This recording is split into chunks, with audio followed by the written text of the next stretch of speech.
Good evening, everyone.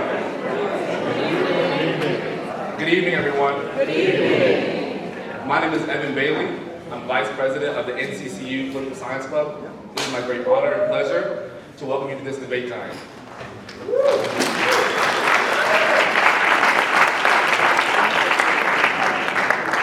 So while you're here at NCCU, we ask two things of you.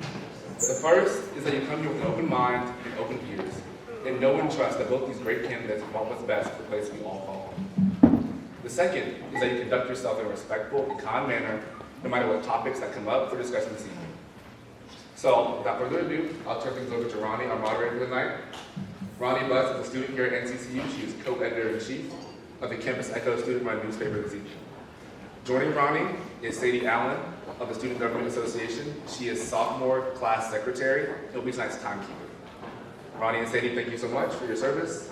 The floor is yours.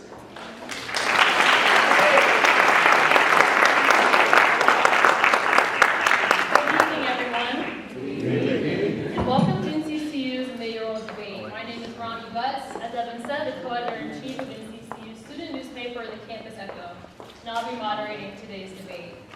At this time, I'll ask for the candidates both to please rise and meet in front of the timekeeper's table. Greet, shake hands, and make your way onto the stage. Everyone, please give the candidates another round of applause.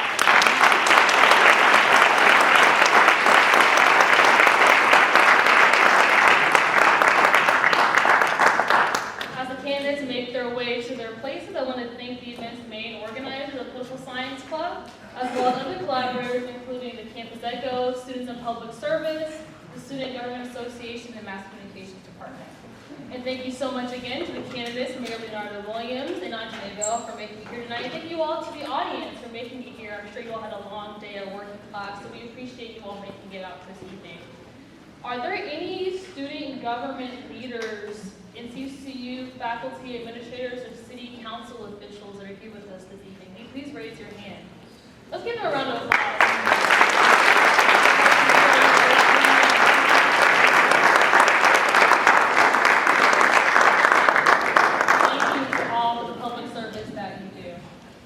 For online access to the debate, Anjanée's team is live streaming. We also have the Campus Echo live streaming on Instagram at Campus Echo.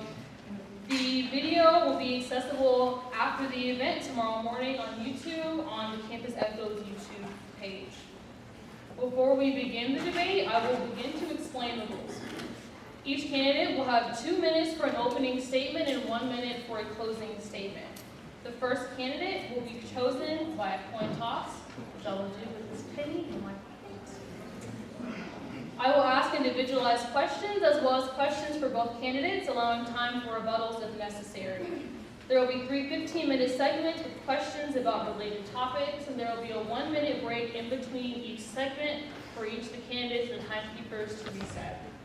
We ask that candidates please stay true to their time limits here. We have a lot to get through this evening. The remaining time after the segments will be designated for additional questions from the audience. The questions can be submitted via Google Form by scanning the available QR code, which will be present in the slideshow as we go. There will be a QR code on every slide in the center of the slide. Each question that I ask will allow a 2-minute uninterrupted response. If the candidate mentions his or her opponent in their response, they will have 1 minute for an uninterrupted rebuttal. At the discretion of the moderator, I may ask for an additional response for a rebuttal or response based on the answer provided by the candidates. We ask that the audience please be silent and hold applause until the end of each segment. I will go ahead and choose who will go first. All right. Leonardo Williams, you will be first. With that, we have time for our first opening statement. Candidates, please look to Sadie Allen, our timekeeper today, to do the time we have remaining. The timekeeper will hold up a sign that will warn you we have 1 minute left, 30 seconds left, 10 seconds left, and no time left. All right, timekeeper, are we all good? All right, with that being said, Williams, your time starts now. Good evening, everyone, and thank you all for being here. This is the first time we've actually had a debate, so I look forward to really diving in tonight. I'm excited to be here because I get a chance to be with you and be in the community and talk about why we love this city so much. I'm here because of circumstances that I never expected. When opponents and supporters came together and said, you're going to be the next mayor, by write-in or vote-in. And when the community calls, I think the best thing you need to do is answer. Now, I can get really deep into policy, which I look forward to doing tonight, but I just want to tell you briefly, my values stand firm. Family, community, dignity, those are the things you're going to hear in what I talk about tonight. And I look forward to sharing that, and I also want to thank Ms. Bell for being here as well, and joining this race. So, thank you. Bill? Good evening. I want to begin by thanking the people of Durham, NCCU, Chancellor Carrie Dixon, and the students who organized and hosted tonight's debate for showing up, for caring, and for believing that our city's future is worth shaping together. I'm Anjanée Bell, proud graduate of NCCU, and I'm running to restore vision and renew courage in the city that raised me. I came from leadership that did not have to announce itself to be known. Leadership that showed up, stayed present, and delivered results that placed Durham on the national stage. That legacy taught me that public service is not about spotlight, it's about stewardship. Over the past 2 years, Durham has grown, but so has its frustrations. Homeowners, renters, workers, and students feel the squeeze of a system that tends to reward profit over people. To the students at NCCU, I see you, I was you. You are the thinkers, the innovators, the truth tellers, the bridge builders, who may help decide what Durham becomes next. Your leadership does not begin after graduation, it begins now. I believe in truth, service, and love. Truth, because Durham deserves leadership that says what it means and means what it says. Service, because leadership is not about attendance for applause. Leadership is about accountability and action. Love, because you truly love a city. You do not abandon it for your optics. You anchor in it for positive impact and outcomes. Leadership is not about title, it is a testimony. Leadership is not about running a payroll. Leadership is about earning the people's trust every single day. Durham deserves leadership that shows up, that speaks truth, and that stands steady in accountable calls. Together, tonight, let it be known, this movement is not for the comfortable. It is for the committed. I am Anjanée Bell, a proud NCCU Eagle, and I'm ready to serve as the 42nd Mayor of Durham. Thank you.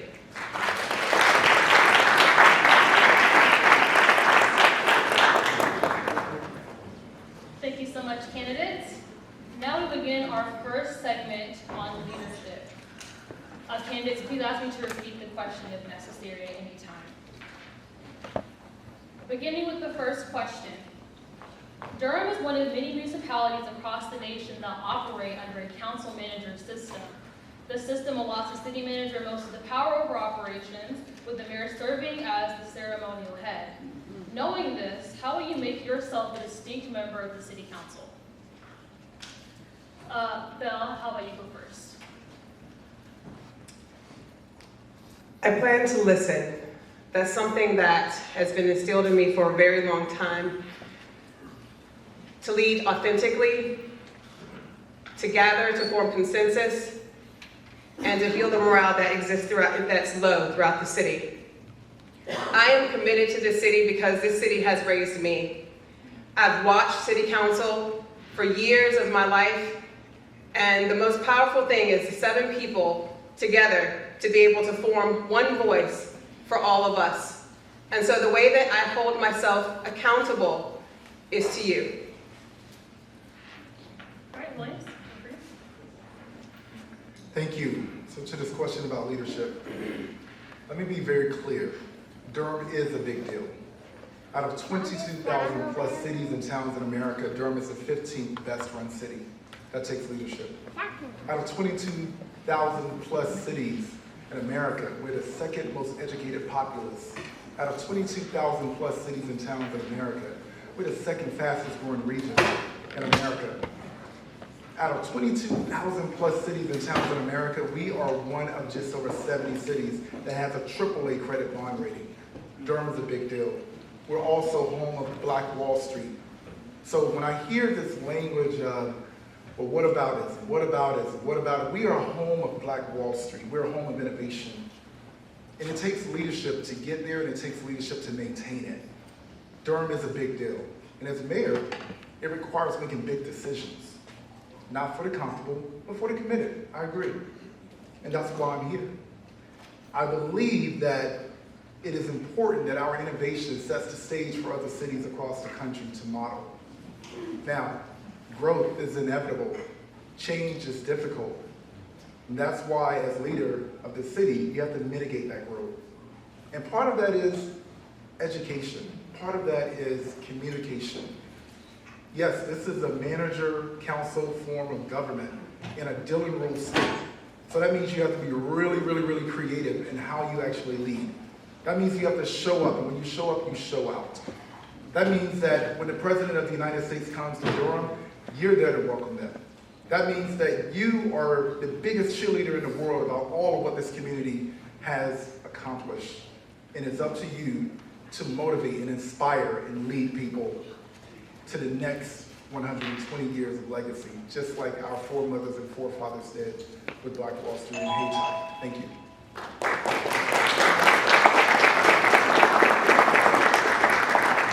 We're going to our second question, Bell. In August candidate forum, you stated, quote, "You are deeply concerned about the identity of the city." Can you explain what you mean by that and what must be done as mayor to fix it? When I express that I'm deeply concerned with the identity, when I go out of my door and I look at Hart Center, the unimaginative buildings that are not reflective of the community that I have grown up in, that I've created in, the concerns that the people that are walking throughout the city, some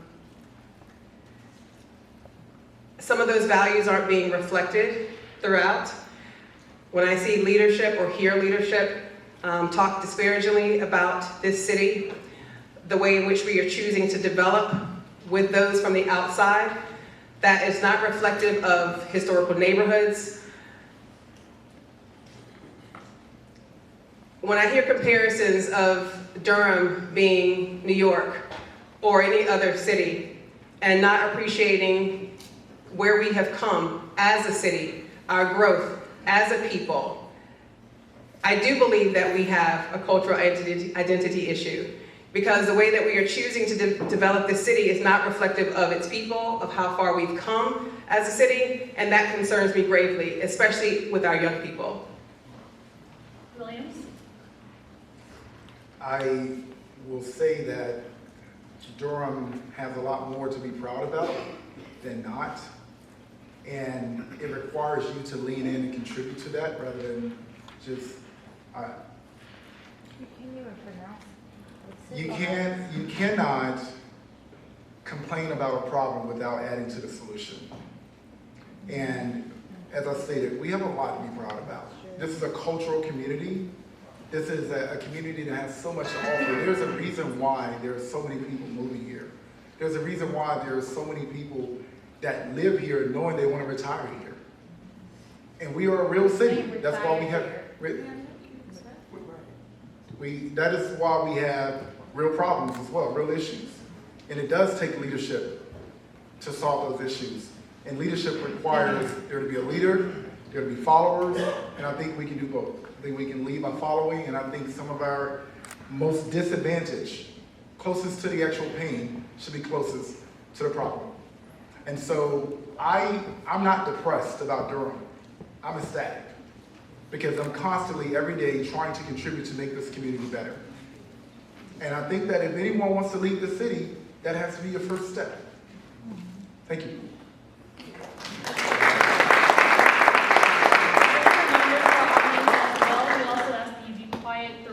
You'll need to silence the devices because let this be a reminder to you as well. For our next question. No, I'm sorry. For our next question, Durham is home to 3 institutions of higher education: North Carolina Central University, Durham Technical Community College, and Duke University, amounting to tens of thousands of students. If elected, how will you keep students engaged in local government? William, to start with you first on this one. Thank you for that question. I actually just had a meeting this morning about that very thing as I'm preparing for my budget request starting this December. First of all, Duke University has a really big presence. And if I'm being at all honest, my institution I don't think has enough presence in the city. And I can actually help lead to make that better. Some of the things that I talked about this morning was the University Express, proposing that we actually have a designated bus line that goes from NCCU to Durham Tech to Duke University into downtown. Another thing I want to actually propose is, for goodness sake, the university put my face on the changing of the rules for homecoming, and I got a lot of people fussing me out about that. It wasn't my fault. I didn't even know when the parade was. But next year, hopefully we can actually sponsor a homecoming concert for the university at the same time. It's all about an economic impact. And I think that the city of Durham can do a lot better in partnering with NCCU. I think the universities and the colleges can do a lot better with partnering with the cities so that we can generate more revenue to do more things that we all want to do. And I think that is a significant up level of engagement.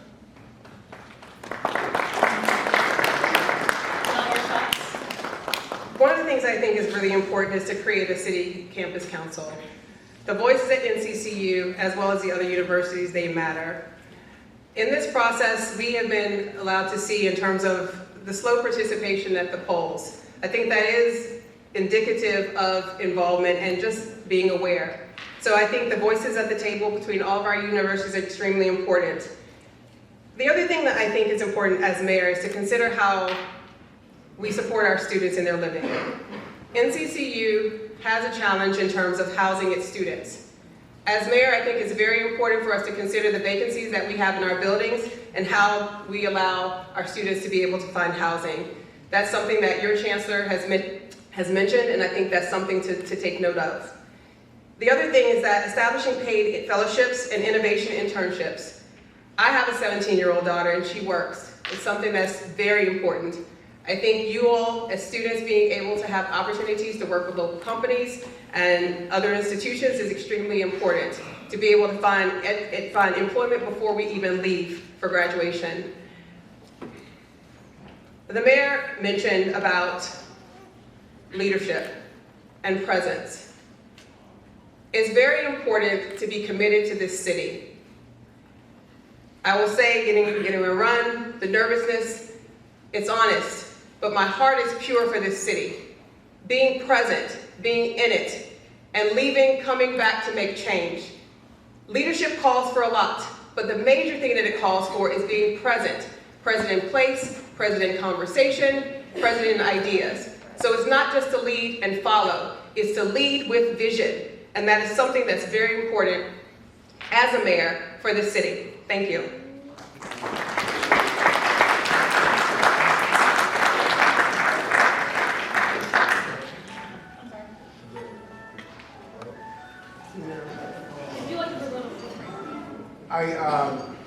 I just want to appreciate Ms. Bell for speaking of presence.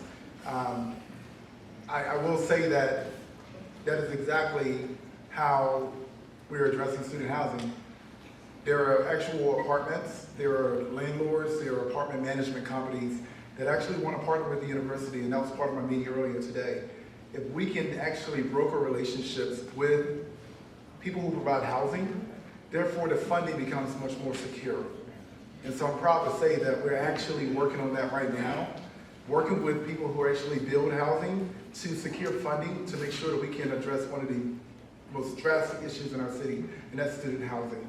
And you know, we had an opportunity to get internships. We're going to keep building on those, and I look forward to working with the universities. Says nothing. Audience members, we ask that you please stay silent throughout the debate. Moving on to our next question, we'll start with Bill first for this one. What has been done so far on the current city council that's been done well that you would keep if elected? Similarly, what would you throw out if you become mayor of Durham? One of the things that I think that the council has done really well is in regards to transit. I believe that transportation is equity. So that's something that I think that the council, in terms of their votes to be able to keep fare free transit, is something that they've done really well. The one thing that I would reconsider on council is time that the people are allowed to speak.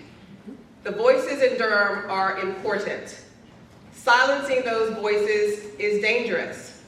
And that is something that I think needs to be readdressed for council. being able to truly allow the voices of the people to come forward.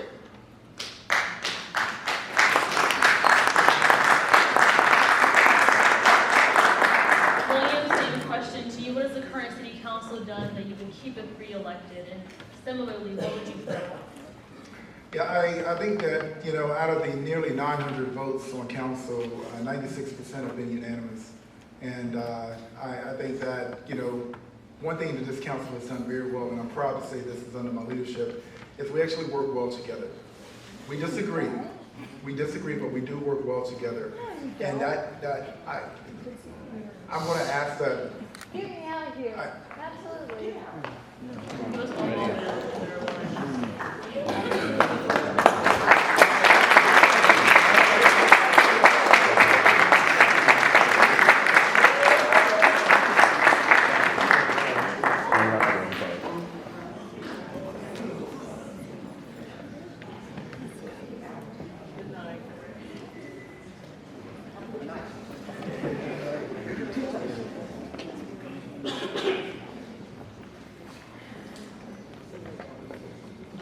Sorry, y'all. Thank you. Again, just a reminder, please stay silent. We allow applause at the end of each question, at the end of the segment. Please refrain from making any audible comments throughout. Williams, your time was paused. How much time does he have left? 1:33. All right, please continue. Thank you. I think that, the city council has had its history. And the fact that we can actually agree to disagree and actually get along and actually work well together, I think that's a testament of where we came from. And I'm proud to say that that's just really about being collegial. And I'm proud to say that happened under my leadership. But, specifically to the community, I think transit was a really big deal. We have over 1,000 new units of affordable housing in line, with thousands more coming. I think that we have expanded the tax base so that we can share the burden rather than just having to keep raising the taxes. And I'm excited about the actual potentiality of expanding the commercial sales tax revenue so that we can generate more money to do more things that we want to do. Bill, do you have a follow-up to anything that Williams said? I think my concern is what feels disingenuous in terms of the working well together. The observation, and this is just my observation, is when you look at the council as a whole, it doesn't look happy. Maybe you shouldn't. But I have seen councils that have been successful working together. And how I observe that is also off of council in terms of the things between your splits. When you say you work well together and what you've done with your leadership, those things that at least I'm experiencing on this campaign trail and the speak that is on this campaign trail at the polls is very indicative that there are issues on council with your leadership.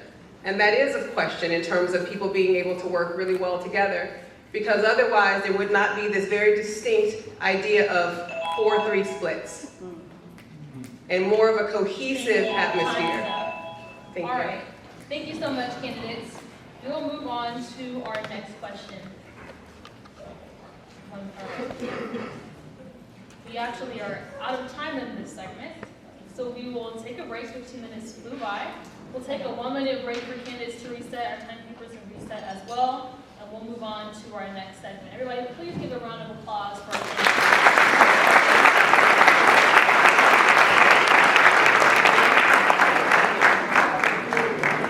Just a reminder, if you all have questions, please scan the QR code and submit them.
candidates for your work so far. That concludes our segment on leadership.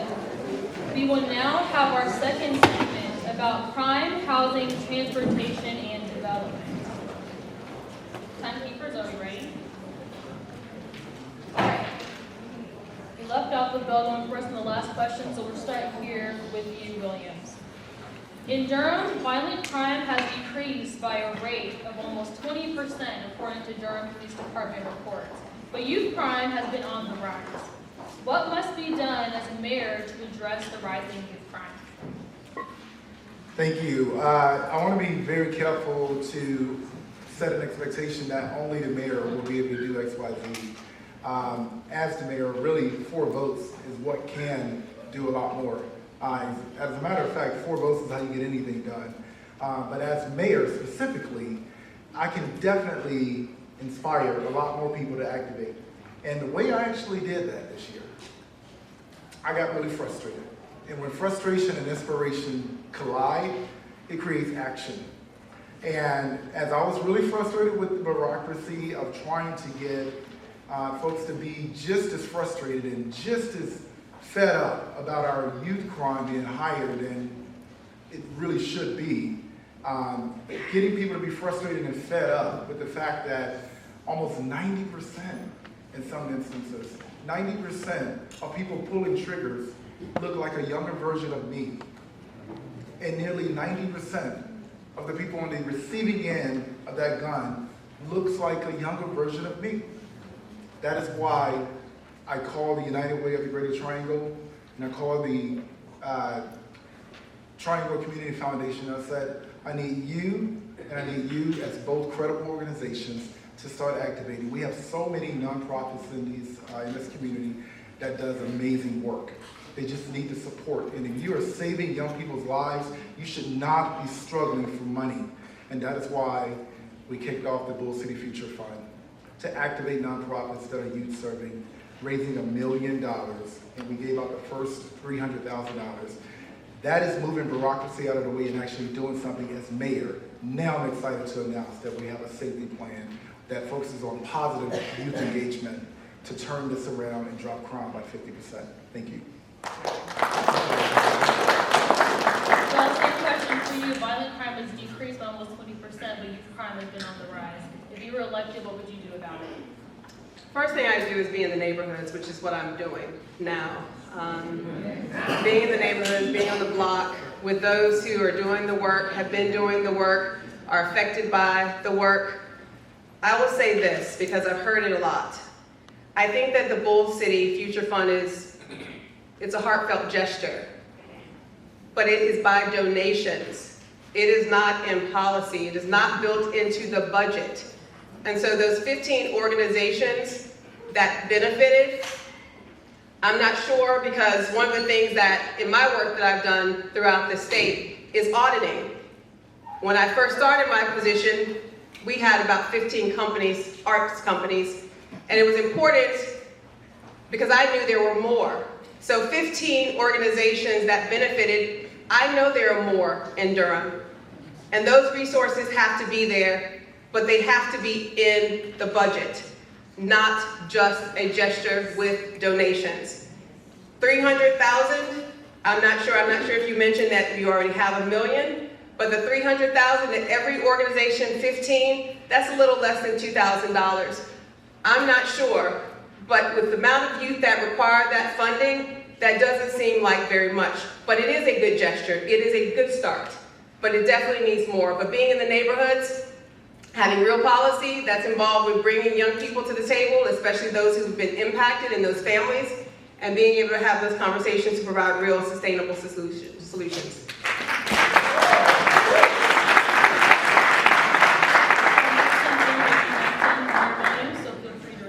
Yeah, I question anyone that actually has an issue with a community organization getting anything. It's more than what they had, and it was action that was taken. I would actually appreciate more ideas that contribute to getting more money to more organizations. You can criticize me, but what me did was a lot more than a lot of other people, and it's really not about me, it's about what we can do together. So I celebrate those 15 and soon to be a lot more organizations than that. And I've only been in office 2 years, and that's why I'm excited to announce an actual policy plan that is focused on safety by positive youth engagement. So one thing about being mayor is being able to contribute to solutions. And I mean, a lot of times you'll find in Durham, a lot of folks with a PhD in whataboutism and a GED and do it. I'm just ready to get to work. Thank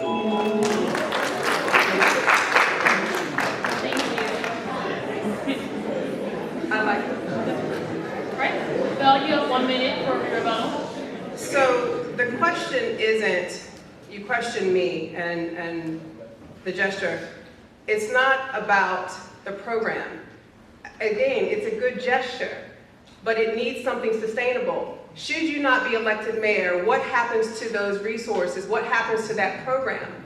It's making sure that it is in the budget, that especially when that is a priority, those resources should be in the budget, not by way of just strict donations. Again, it is a good gesture. Solutions, absolutely. And there are more than 15 organizations I am sure that I could leave outside. No different when I started my position with the state. I knew I had more than 15 dance friends and organizations that could really rely on the resources. That's what I'm expressing to you. A good gesture, but it needs to be something more sustainable. Thank you. All right. Unfortunately, we have a lot more questions to get to, so we're going to move on to our next question about homelessness. According to the City of Durham reports from 2016 to 2024, Durham's homeless population reached its peak in 2022.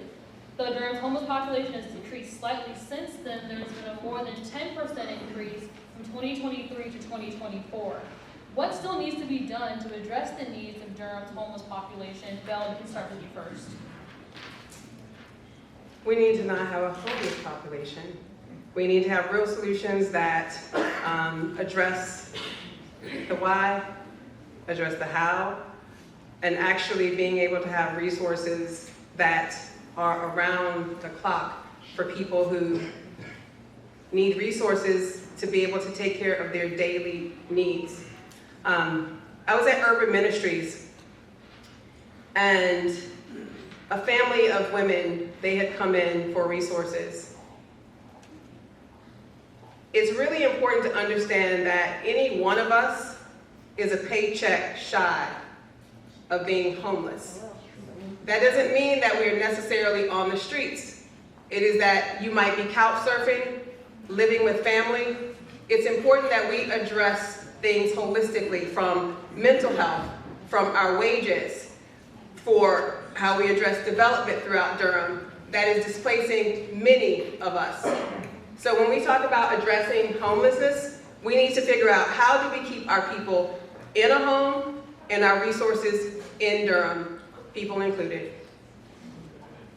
Thank you. Williams, same question. Yeah, thank you. Homelessness is literally one of the biggest issues we have.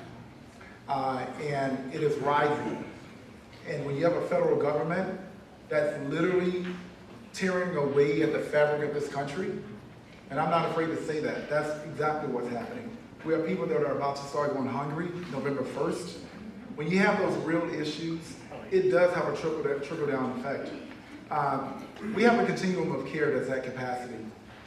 We have beds that are at capacity. We can't even really respond to emergency sheltering needs half of the time. So it requires us to get really, really, really innovative. And one of those ways, we put some things in policy, and I'm really glad about this and looking forward to doing more. Our HEART team. Our HEART team is the alternative response, but it has so much more capability. And as they are out addressing some of the calls that we're getting, they're starting to see some very clear indicators. And some of those indicators around are what is causing homelessness. So we're expanding our HEART team to actually incorporate a policy around reducing homelessness. And that is being worked on right now with community engagement. The other is, we actually made an investment into what's called Carver Creek. Like many, we had an actual apartment complex that was, we had an apartment complex that was actually leaving its term. It was about to expire and go to market. And that was actually going to market. We bought that property and the apartments to make sure that our people do not get put out on the streets. So there are innovative things we can do. There's policies, but this is an issue that is really that we, like other cities, are struggling with, and I look forward to continuing to work on it more. Thank you, candidates. I know we're running out of time in this segment, so I'm going to go out of order, excusing everyone on the slides, so that we hit all of the questions in this segment. All right, we'll start with Bell for the response to this question. This summer, the Durham City Council received a proposal to develop a mixed-use complex that would include spaces like shops, apartments, a parking garage, and more in a vacant shopping complex in Heritage Square and Durham's historic Black Hayti district. This complex, however, would not include affordable housing, leaving many Durhamites with concerns of being priced out of the area. As a reaction to the proposal, Bell, you said that you were quoted in the Triangle Tribune as saying, quote, "Any project in Hayti must be led by people and not built over them." Can you explain your reaction to this proposal, and what would you have done differently if you were mayor at the time? So it's clear, it's always people over profit for me. And the voices of Hayti, they spoke clearly. St. Mark spoke clearly. What I observed in those meetings, crumbs. It was crumbs. And when the voices of the people speak, we as leadership, we owe it to listen. When I said about building over people, that's true. When we are not accounting for the voices who are here day in, day out, have invested, and we are trusting the voices from the outside of Durham to talk about what we need and what we require, yes, that is an issue. What I would do differently, I would have heard the voices of the people. I would have not allowed the developers to walk away after holding what felt like hostage. The people, ours, elders, who were there to use their voices. And this leadership could not stand with courage to allow the people to speak. That is a problem, because you still could have come with the same outcomes. But you let the people speak, you let it run its way through. Instead, through the performative antics, the developer at the last minute somehow withdrew their contract. That's questionable. But clearly we are in a voting season, so a lot of that could make sense. But the bottom line is the voices of Hayti spoke, the people showed up, and they weren't allowed to speak. So it should always be people first.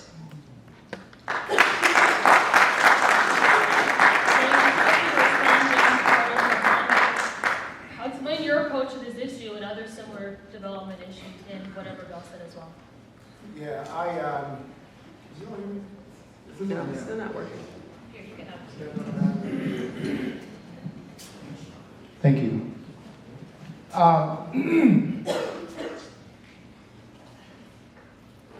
When I was first informed of this case, I just want to put a few facts on the record. Development happens as a private enterprise. The city does not go and look in everybody's household, look at who owns what land, and facilities who's going to do what with it. That happens between whoever owns the land and whoever is buying the land. When it comes to us, it's how much they can do if it's beyond what is already zoned. So there's been a lot of performative theater around this. Let me just tell you what this leadership did negotiate. This leadership negotiated for the next 5 years, students from NCCU will be chosen to go to work in Chicago, airfare, housing, and salary included.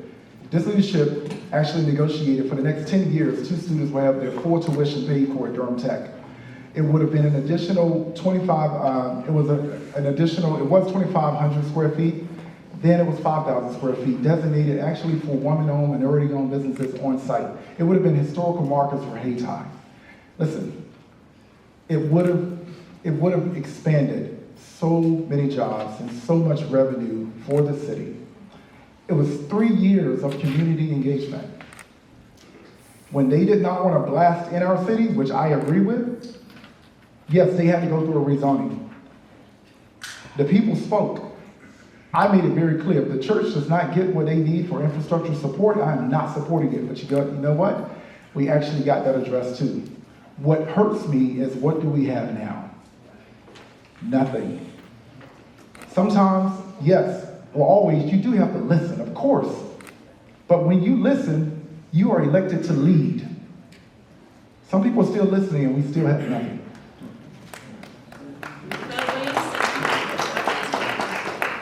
Bill Williams said that the development would have expanded jobs and revenue. Your response to that? You don't know that. They could have easily gotten what they wanted and started piecing the land, and we still end up with nothing. Sometimes you have to be willing to walk away from the deal because the deal doesn't work for Durham. There's still an opportunity. The question is, what are we going to do next as a people?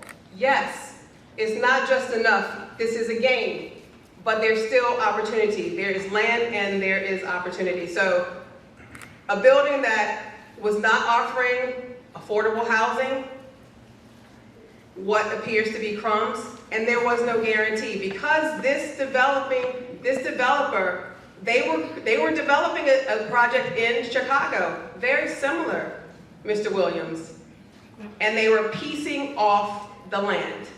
They got what they wanted and they pieced off the land. So as much as you want to say what you negotiated, developers, I watched them change their minds. They get what they want and they do something different. What was your response? You have 1 minute. Yeah, I think we all know that once something comes through the council and is codified, that's law. There is no, you don't govern in speculation. Once we vote on it, that is what it is. So there's no, you don't know. Every time that we bought a new company to Durham or accepted it, it bought jobs. And every time they have transactions and spend money, it creates revenue. That's just basic 101 government. That's just basic logic. That's not an opinion. And it's not a Williams opinion. That is just how it works. And let me be very clear. We're talking about Black Wall Street. I am so tired of people putting blackness and poorness in the same sentence like that's all we represent. We're so much more than that. And this community used to be vibrant. And that's what I want to get it back to. Thank you.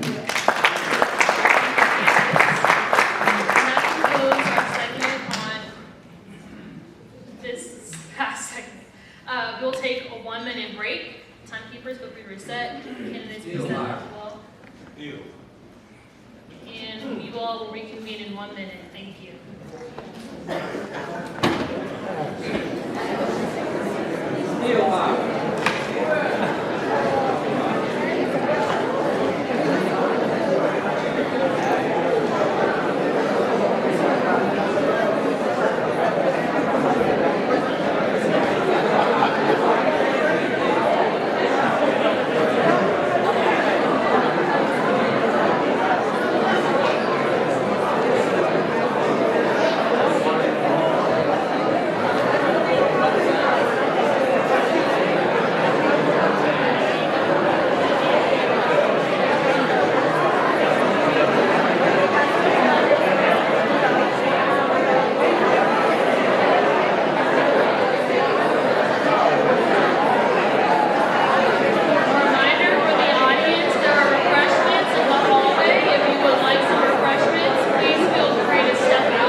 quiet down. Thank you. All right, we'll begin our third segment about business, finance, and economic growth. Again, just a reminder for the audience to please remain silent throughout the debate and hold your applause until the conclusion of both of the responses from the candidates. All right, for our first question. In 2025, the city of Durham has the largest budget in the city's history. For Williams, what is one aspect of the budget that you are most proud of? For Bill, what was it missing and or what funds should have been allocated differently? Williams, we'll start with you first. This, as you can see, it was the largest budget in the city's history. It took a lot to get there. So there are a lot of things in the budget that I'm really excited about. There are some things that are missing that I wish were in there, but I feel good about them getting in the second phase, such as our crime reduction and safety plan, our homelessness plan that we're investing in, as well as an economic development plan. In this specific budget, one of the things I'm most proud about is the fact that we are actually increasing the living wage on our way to $25 an hour. We're increasing the living wage. We increased it more this year. We are making sure that our city employees are paid very well. I'm really excited about that. It's tough to get there, but it's worth it. Also, the expansion of HARP. Well, that's a lot. All right, Bill, same question to you. What's a good aspect of the budget and what was left out or what should have been allocated differently? I think for me, the most overwhelming thing is funding for the arts. Durham is home to a lot of creatives and artists, and I would like to see more funding to support arts in our cultural corridors. Can I rebuttal that? Yes, you have 1 minute. I don't need it. I wholeheartedly agree with what she just said. Big time. All right, thank you, now we have a point of agreement here in this debate. We can agree on one thing. That's great. All right, moving on to our second question. We'll start with Belle first. Durham's budget for the fiscal year 2025 and 2026 increased by 8%, raising property taxes for Durham residents. Williams, you expressed that you would like Durham to find more ways to diversify its revenue, quoted in the News and Observer as saying, quote, we can do the balancing act better. I apologize, Williams, this will be for you first. What are some of the other ways that Durham should be exploring generating revenue that will cause less of a tax burden on Durham residents? Big ideas cost a lot of money. The expansion of the HARP program, the alternative response, that it was extremely expensive, but it was worth it. Ensuring that our employees are well paid, extremely expensive, but worth it. Just keeping buses fare free. The rest of the triangle started charging again. We should not. Something should be a basic. Something should be a basic right. And we can't necessarily control housing, although it should be like we want to. But definitely we can control transit. But it was expensive. It was $16 million. But ways we can diversify revenue generation. If you notice, if you had anybody here that does own a home, your tax bill went sky high this year. A few years ago, the county did a $550 million bond and raised taxes every year since. We went without raising taxes up until this most recent year where we made those big decisions, which again, I think are worth it. But when you hear me talk about a convention center, initially you're like, what? Why? Well, let me tell you real quick, because I have 45 seconds left. We're now the third largest city in North Carolina, but we have the smallest convention center. We lost $72 million in denied contracts because of capacity. But it's an opportunity to have an innovation center rather than just a convention center. Convention centers are a big block that when not occupied, is dead. But we can have a space where you all can go and be a part of creating the future of your student or anyone. And we can have the companies in RTP can actually have a presence in downtown Durham. We can have a grocery store, finally. We can have a larger hotel, so we can have more conferences And that they can possibly increase our sales tax revenue by 25%, balancing it out so you don't have to get taxed to pay for the things that we need and deserve. We can actually generate more revenue and balance it out. That's why Durham Nexus started. Bill, similar question to you. What should Durham's approach to generating more revenue be? I don't know about you all. I hate the parking downtown. I think that's one place for us to start. I think that we need to evaluate the revenue that actually brings in, because the one thing that I know it is doing, it is keeping revenue out. People are not coming into the Heart Center. It is true. Audience I members, mean, please stay silent. no, I can answer for myself. It is true. The bottom line is, yes, do we go into downtown? Most certainly. But at the rate that is needed to support our small businesses, downtown, absolutely not.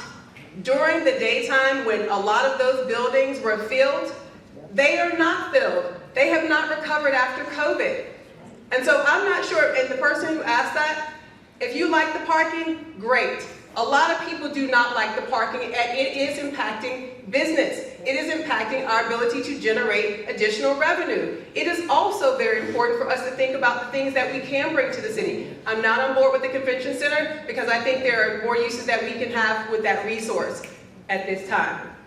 The bottom line is we need to figure out the ways of being able to bring the vibrancy and the energy into this city so that we can look at other ways. But right now we have a lot of things that keep people away, including things that people don't feel safe about. More lighting and the types of things that are happening downtown. So that's where I'm sorry. I think I missed my time. Oh, okay. But I would say starting with parking so that we can open it up for small businesses. There you go.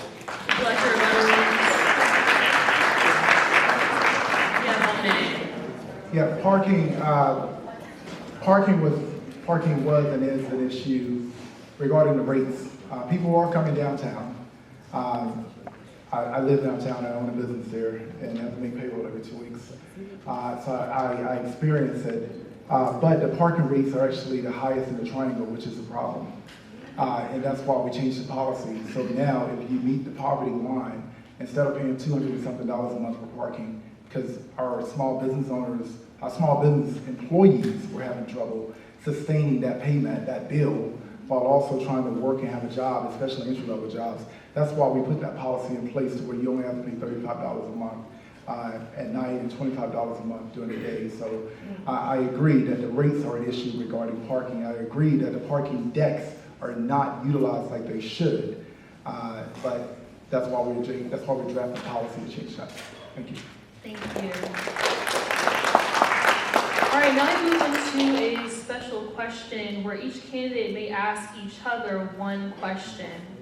I will give you a couple moments to think of a question to ask your opponent. Your opponent will have 2 minutes to respond. I'll give you a few moments to think. Belle, you'll be starting first.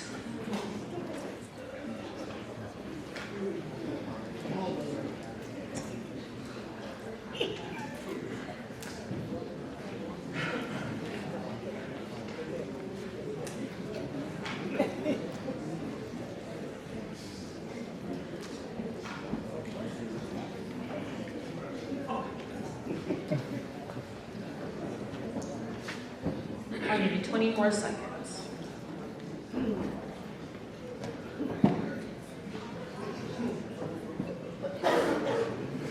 Oh, you want me to start? Yes, start when you're ready. One of the things that I think I was always taught, and the thing that I encourage my children and students, is a mark of leadership is being able to stand in your truth and apologize when you are wrong. My question for you as the current sitting mayor, what are your challenges when it comes to apologizing for rhetoric and behavior? All right, Williams, you have 2 minutes. Do you want me to be specific about Please, the most yeah. recent? So, when we were in a forum, one of our elders was talking, and I'll just use this as a recent example, was speaking about her concerns about her home, losing her home, and the property taxes. And you made a comment about not knowing how to do math. That elder was extremely offended, and she expressed shame on you. And it wasn't followed by an apology. We're gonna need the question, I'm sorry. Go ahead and ask. So the question is, as a leader, the ability to apologize when your actions and rhetoric are not aligned with the role and the position. So the question is, What is are your issue with apologizing when your actions and your rhetoric are not aligned with your role? All right, Valencia, now have 2 minutes. Yeah, that's very general. I gave you a We want us to be an Yeah. uninterrupted response, please. Thank Valencia, you. you have the floor. It's very general. I do not remember telling someone they don't know how to do math. And interestingly enough, taxes has been, especially for our elderly community, taxes has been the biggest issue. Because if we're not expanding the tax base, then housing becomes exclusive, which means that they're not going back in the workforce. So me being the biggest proponent of trying to make sure that our elders are taken care of, your example, I'm not having that recollection. All right. Well, Now, I'm interrupting this, please. I'm sorry, excuse me.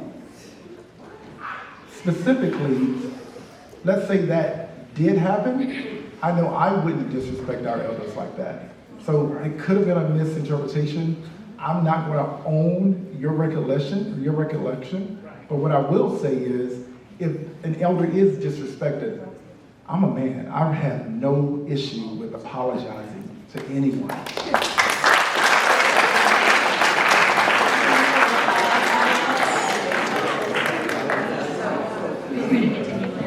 You still have some time left in the lecture. Okay. All right, we now have time for you to ask Belle your question. Belle, you'll have 2 minutes to respond as well. Thank you. Throughout this campaign trail, you tell a story.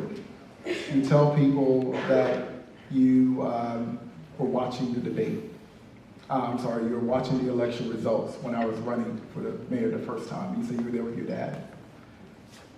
And you said as you were waiting for the results to come in, as you realized that I was going to win, that was the night that you decided you would run. And throughout the campaign trail, you selectively identify parts of your father's legacy when it's convenient and parts not when it's not. My question is, did you ever have the intentions of giving me a chance to show that I actually could be mayor? And what legacy are you interested in leaving that is yours and not your father's? Whoa. No. Please don't do that. No. Okay, did I have Quiet in the audience, please. Belle, you have 2 I minutes. just I don't want the audience thinking that we're trying to be disrespectful. We're actually asking questions. No, Please it's okay. don't do that. Okay, did I ever have the intentions of giving you a chance? The second part of your question is? The second part was what is your intentions for your legacy, considering that you go in and out about talking about what your father did versus what you will do or what you believe in. In and out. Okay. All right, your time's Got up. it. Okay. So really quickly, I didn't know much about you at that time, so that wasn't the conversation with my dad, and I said it. We were in the kitchen and we were going through results. It was only the next day. So it wasn't necessarily about you as much as my observation in a process. I don't do this conveniently. I've lived this life for almost 5 decades. The bottom line for me is I saw a city that elected you over another candidate that I was very familiar with and who had served, and everything that they tell you in terms of running and who should and who shouldn't, he made sense. You were new, didn't know you.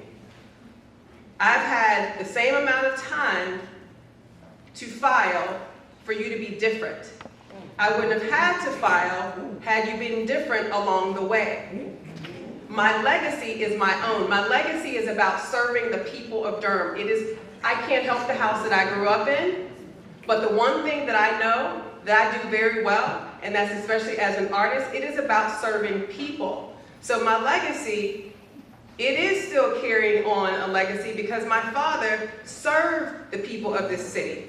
He continues to serve. And if you can show me another leader in Durham who has served 5 decades, then by all means. But this beginning, middle, and end of the day is always about the people of this city. I have to question your intentions because that is why I'm here. It's because of your intentions and I care about this city. And I think your actions are dangerous for the future of this city. All right, now we are out of time for this segment, so this concludes, and unfortunately we have no time for rebuttals. Let's please give our candidates another round of applause.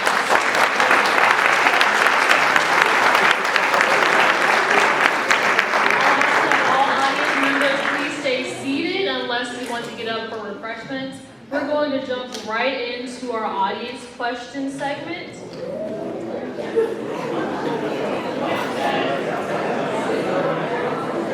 Oh, I apologize. I'll take a step back. We will jump into our closing statement and then our Q&A segment. Apologies. I will give some water. Oh, yes, of course. Please take time to reset, and we will finish off with some closing statements before we move into the Q&A segment. Since Williams went first for the opening statement, Belle, you will go first for your closing statement. This closing statement gives you 1 minute.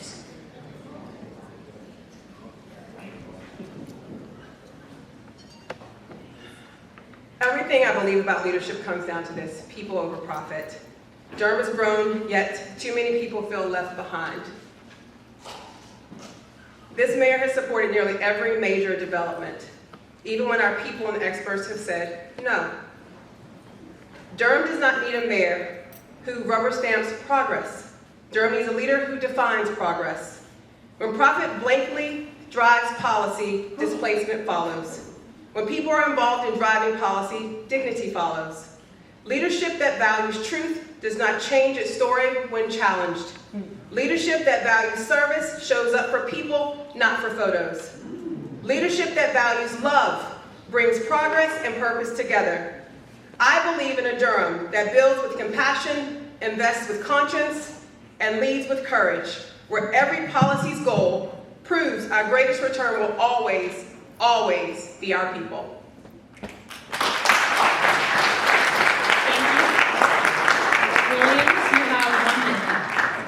So I'm not going to give you written remarks here. I'm just going to be honest with you.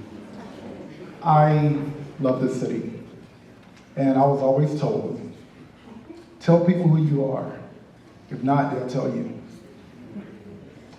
I'm a 2-time Teacher of the Year, a former principal, a former district administrator, who actually was crazy enough to try and open a small business with my wife, and had the glory of hiring my former students, and from there became an elected official. So from educated entrepreneur to elected official. My feet walk the streets of this city. I live in this city, I love this city, I serve this city. That's something that will never be challenged. I'll see you in the streets. We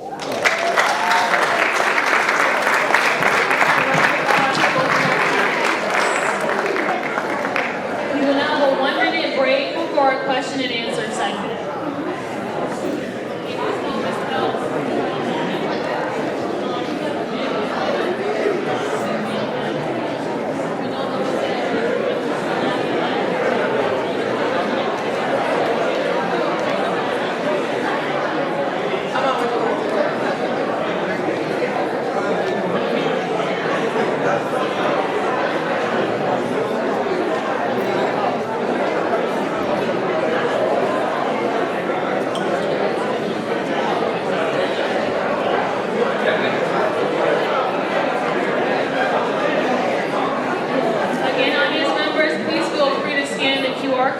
submit your questions. Chantel Chestnut will put them in a document for me to read.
Questions here. This event was scheduled to end at 9:15. Both candidates have agreed to continue answering questions until 9:30. If you'd like to dismiss yourself at 9:15 or earlier, please feel free, but we will continue until 9:30.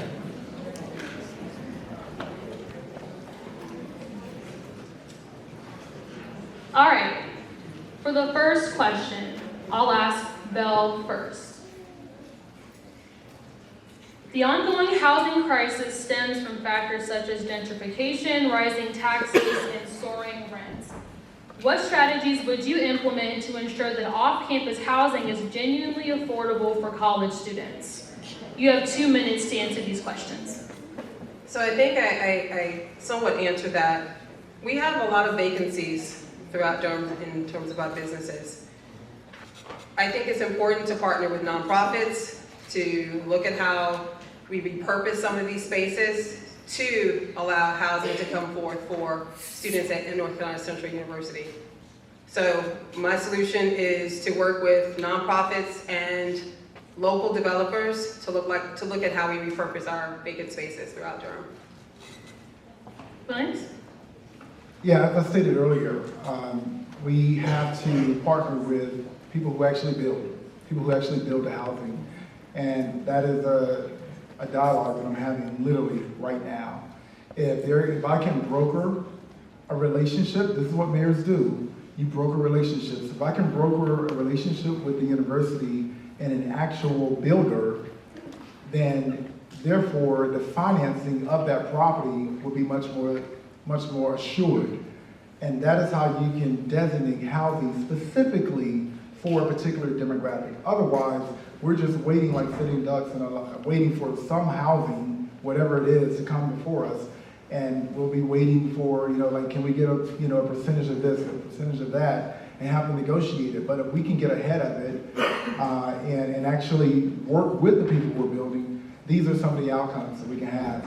Additionally, it's called NOAA, naturally occurring affordable housing. These apartment buildings that are older, that are about to go to market, if we utilize our AAA credit bond rating to back nonprofits, it would allow them to be much more competitive in the market. They could buy those properties and they would become, in literally 90 days for renovations, it would be 100% either workforce, affordable, student housing designated. We get to determine what that is. And those are some of the policy ideals that we could do. We do have some vacancy rates, and I want to applaud the university here, Dr. Carrie Dixon, who's now currently working with some of the local builders in the area to help try and fill some of those vacancies with designated student housing. So that's already happening. I think that's a great idea that you proposed as well. Thank you. Another question for the both of you. What investments will you make in emergency preparedness and disaster response? This time we will start with, start with Williams. Yeah, disaster preparedness is definitely something I think we're behind the 8 ball on. We just had Chantal come through, and it wrecked northern Durham.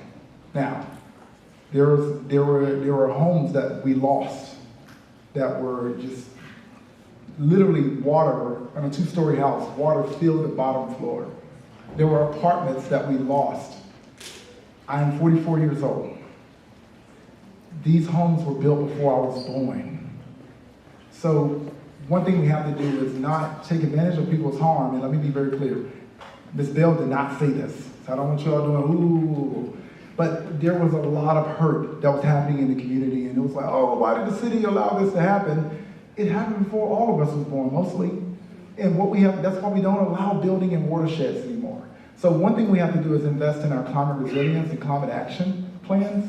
Because what we're experiencing, the way we're funding it, and the way we're trying to be innovative around it, we're behind the 8 ball. So as we continue to study this and continue to try and put measures in place, policies such as where we allow building, and back in the day, I think 1998, the actual city utilized money from the federal government to buy that land back, and it went through the city. Now, the administration we have now could not care less. So I am worried about these realities. Yeah. Bill, your thoughts? So, being in some of the PAC meetings, and I'm not sure if any of y'all, it's our Partners Against Crime, and there's one and there are 5 throughout Durham. And in attending one of those with Mr. Chavis, he talked about emergency preparedness. This is a collective issue. That means that the voices of our emergency staff needs to be in this. People who develop in this city need to be in this conversation. One thing that I take issue with developers or new developments in Durham, I don't know if any of you all realize this, the amount of impervious surfaces that we have that we think are grass. Us looking at how we address, clearly a lot of this stuff has been done, but our investments in soil, it's important because what's happening where I live, it's grass, but it is a full-on river when it rains. That is because a lot of the new developments, they are not building to a standard that protects what happens when there is a flood. So there is a lot of impervious surfaces. You learn this when you go out to put out yard signs. It's nothing but cement and compacted surfaces underneath, and that is also a problem. So investments in terms of our soil, topsoil. You know what you said, but that's the thing. All right, we want to get through as many questions as we can, so we're going to go ahead and move on to the next question. This question is for the both of you. Val, you will start first. Small businesses are the heartbeat of Durham. Since both of you are small business owners, what would each of you do to assist Durham small businesses to grow, not just sustain?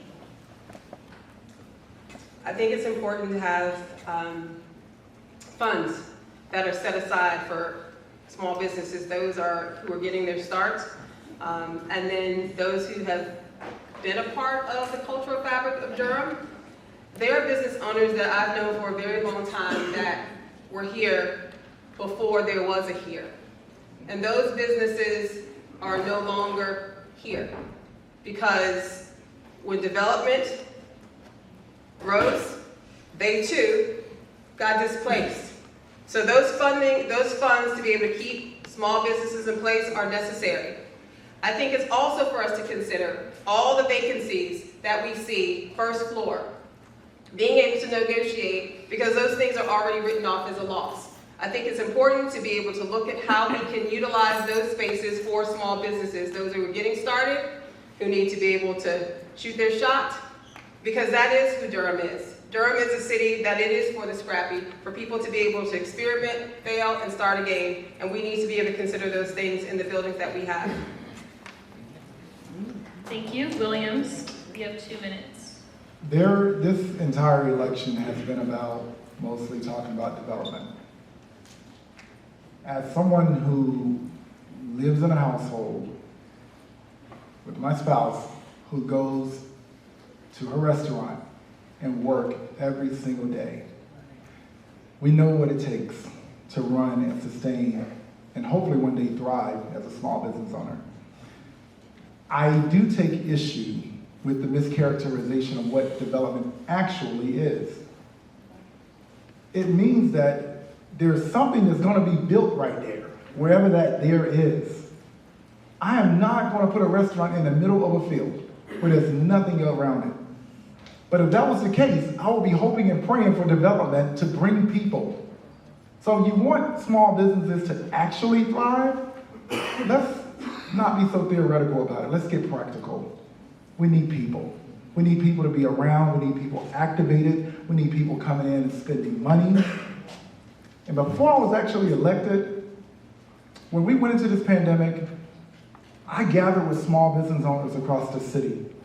And we went to Duke University, we went to the city, we went to the county, and we got $1 million from each one of them to invest in our small businesses. So I know it's possible because I helped create it. And now here I am, not only as a small business owner, but as a mayor, as the mayor of this city. So when I talk about how we generate revenue, I'm talking about that development that we need. We can't demonize builders and then rely on them at the same time. It just doesn't make logical sense. So let's be honest about what development actually is. It's about creating capacity. And if it does displace someone, that's not development. That's displacement. And we won't tolerate that.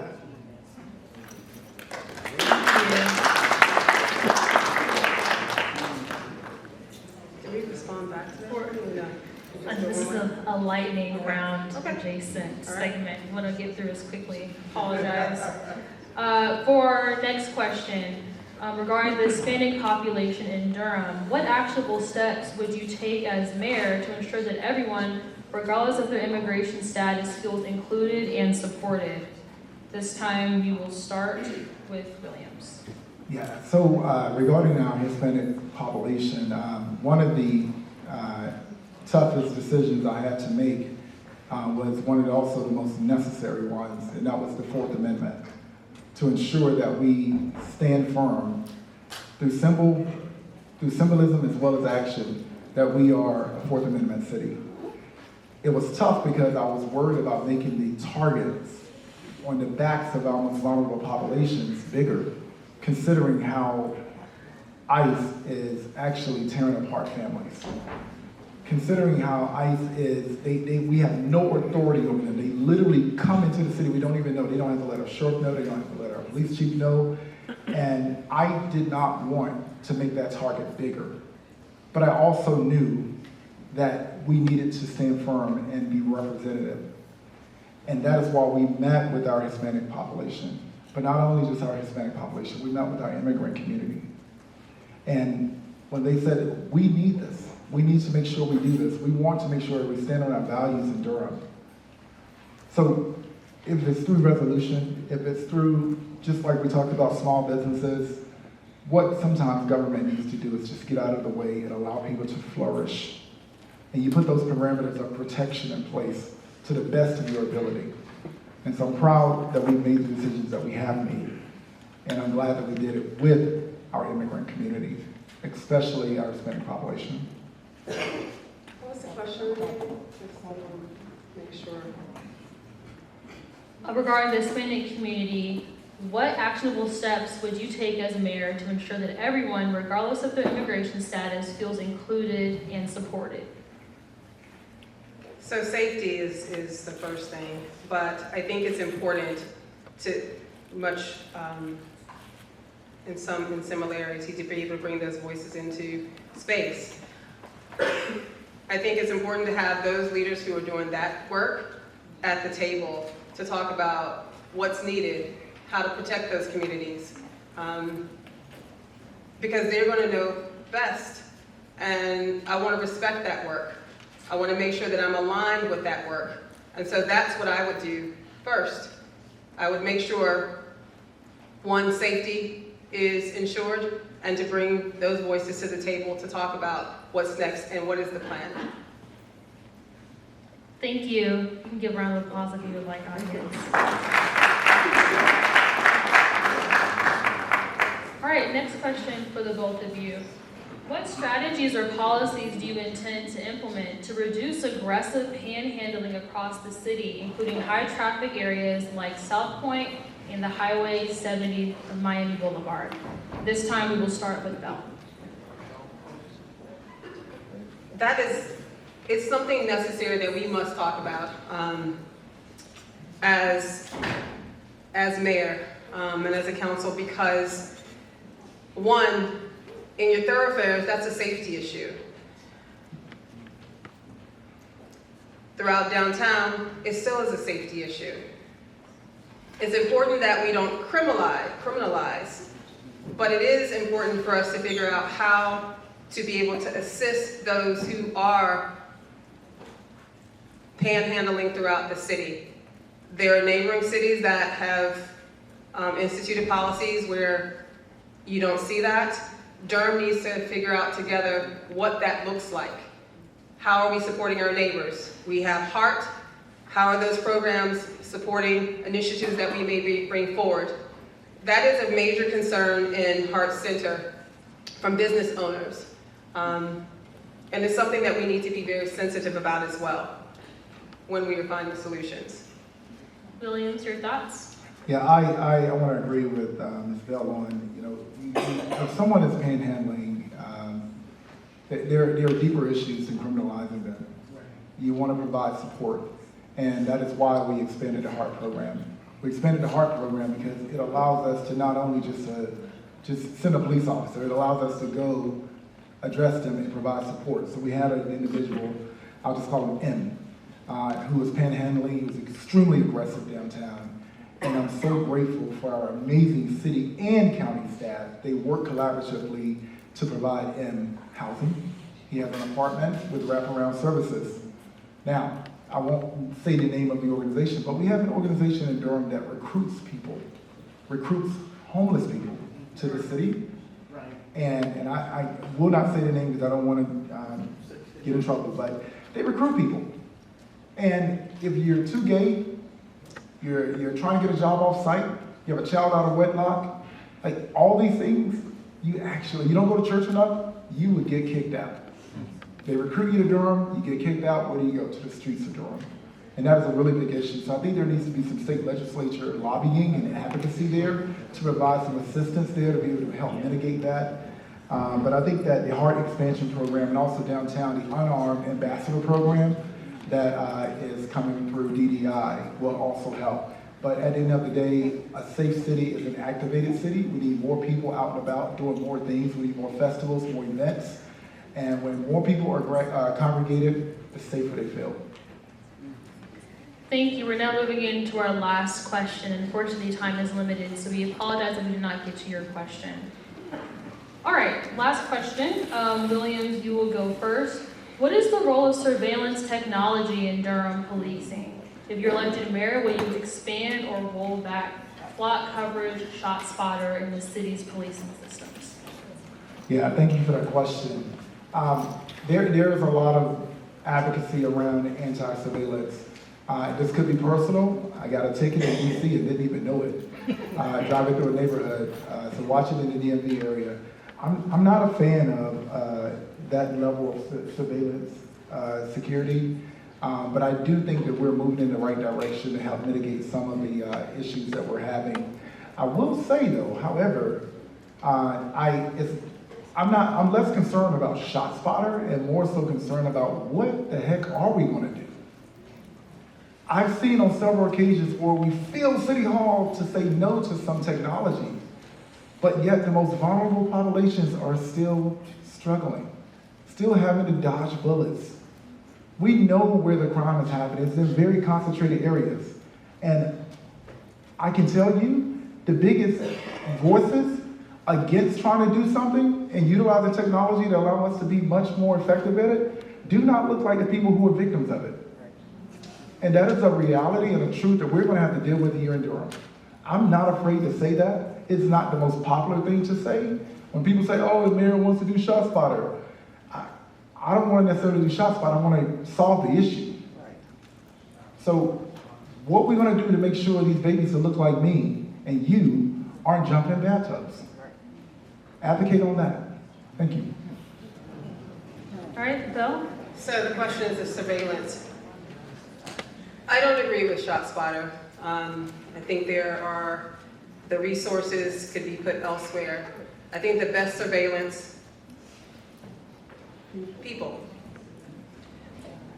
The issue is that people don't feel safe. You see something, you say something. But if you say something, you want to make sure that there is an actual outcome. And that is part of the issue, whether that is in community. And I would also say that also exists in law enforcement.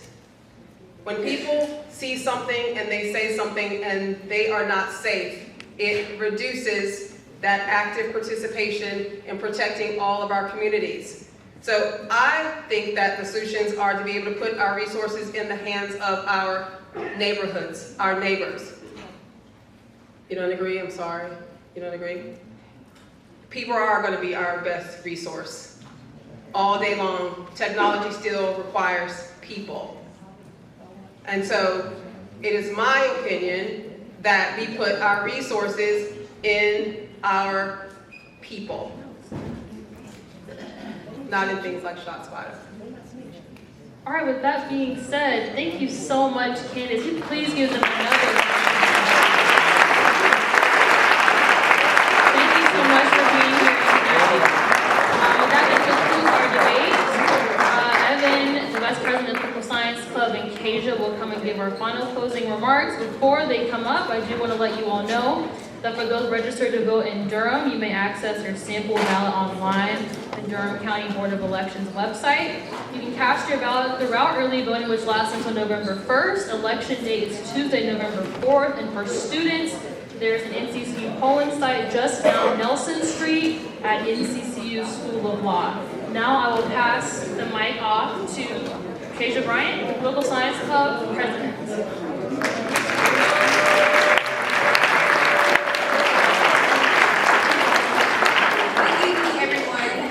Ronni said, my name is Kasia Bryant, and I currently serve as the president of the Political Science Club. I would like to give a special thank you to my e-board, as our collaborators on the event, some of which include SGA, SITS, and Campus Echo, and many more. Thank you.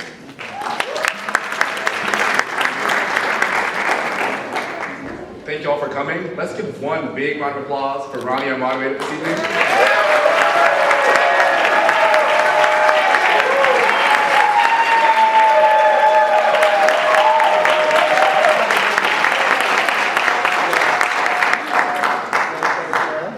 Thank you to Sadie, our timekeeper, and Chantel, who ran the table.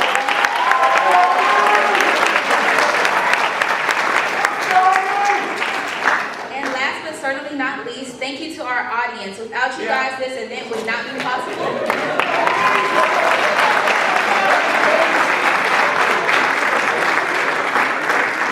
And don't forget, while we're all here, go get out and vote. Go vote. Thank you, you guys have a good rest of your night. Thank you for coming.